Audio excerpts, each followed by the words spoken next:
గర్భధారణ, ప్రసూతి చికిత్స, పిల్లలకు చికిత్స వంటి అన్ని సౌకర్యాలు కలిగిన ఒక పరిపూర్ణమైన ఆసుపత్రి మన సుధా ఫర్టిలిటీ సెంటర్. ఏపీ ముఖ్యమంత్రి చంద్రబాబు నాయుడు మీద వైఎస్ఆర్ కాంగ్రెస్ పార్టీ అధినేత మాజీ ముఖ్యమంత్రి జగన్మోహన్ రెడ్డి ఎక్స్ వేదికగా ఫైర్ అవటం జరిగింది.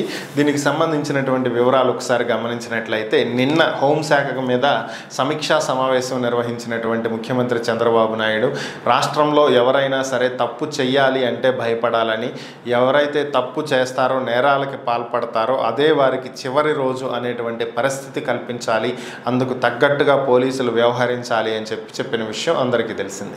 దీనికి సంబంధించే జగన్ స్పందించడం జరిగింది.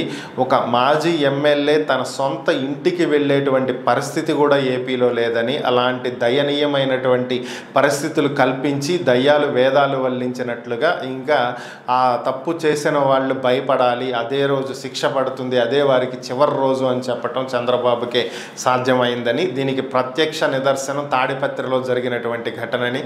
తాడిపత్రి మాజీ ఎమ్మెల్యే పెద్దారెడ్డి తన సొంత ఇంటికి వెళ్ళటానికి ఎస్పీకి సమాచారం ఇచ్చి మరి వెళ్తున్నా కూడా అక్కడ ఉన్నటువంటి అరాచక మూకలు, టీడీపీ కార్యకర్తలు అడ్డుపడటం, ఆయన ఆపటం, ఆయన ఇంటిని తగలబెట్టడం, ఇవన్నీ దేనికి నిదర్శనం?